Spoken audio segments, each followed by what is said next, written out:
We visited many different wineries in the past, but never one like this. This was the very first winery in Israel and produces millions of bottles a year. It's every girl's dream to be surrounded by this much wine. And today we're going to learn the process of wine production and the history of Hacormim Winery. But first, a little taste. Not more than one glass of wine a day, my friends. Dating back to 1848, it all started in the Old City. Hacormim Winery produced kosher wine for the Jewish people of Jerusalem during the Ottoman Empire, which only consisted of around 2,000 people. As the state of Israel grew over the years, so did the winery. The wine was distributed for not only local consumption, but is exported to many Jewish communities around the world.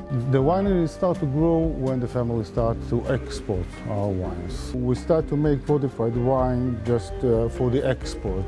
Actually, we take the wine, we put more alcohol inside it from brandy, and the wine now it's safe for the trip to Europe. So why don't you walk us through the process today on how to make this Konditon wine?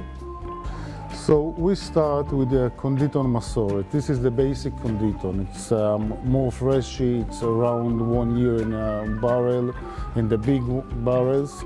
Wow, look at those wine barrels. Have you seen the size of those things? The fresh Konditon wine is 14%, and the goal is to bring it up to 18% by mixing in some aged brandy. And for the sweetness of the wine, it is mixed in with some herbal extracts and other ingredients as well.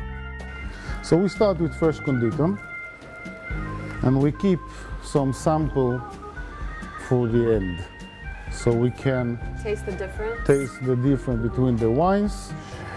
But this is wow, it's strong stuff.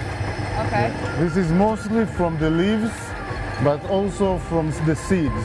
Mostly the leaves. It all is grow around Jerusalem. Okay. It's going in. This is called Shiba. Woo. Okay. Put it in here. Everything is natural that we made by ourselves. So we're mixing 8 different flavors into the mix.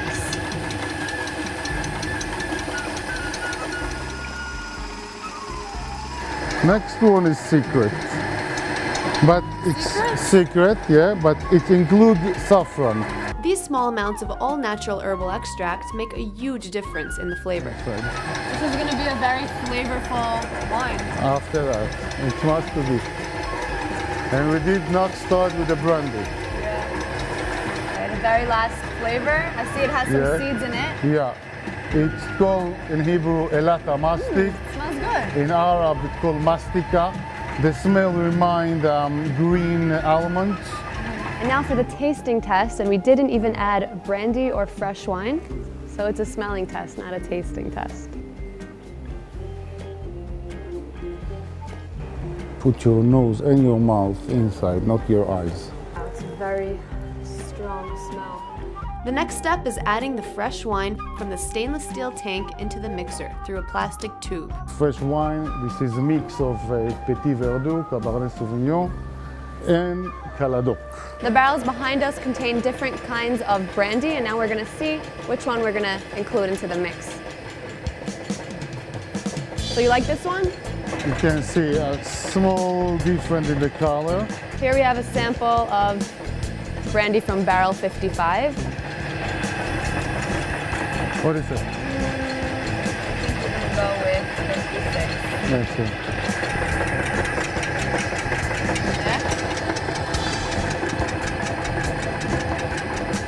So let's look for barrel number 56, and there it is. This one's the winner. It's getting added to the mix. We work with the old tricks, no machinery, like my grandfather do that. Each barrel contains 12 to 18 liters of brandy.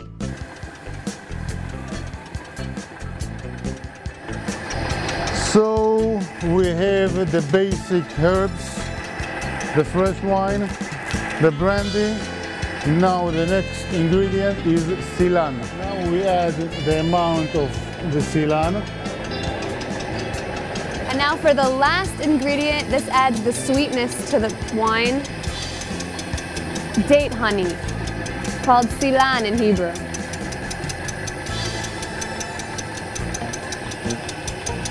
Look at that thick texture. It's made especially for Hacormim Winery. So here we can see the difference between the raw Konditon before we added all the other different ingredients. And this is almost the final product. Before, take a smell from this one. Now. Wow, this has much more flavor to it. It's thicker. When I smell that smell, it came good to my nose. I know the aging process will be good.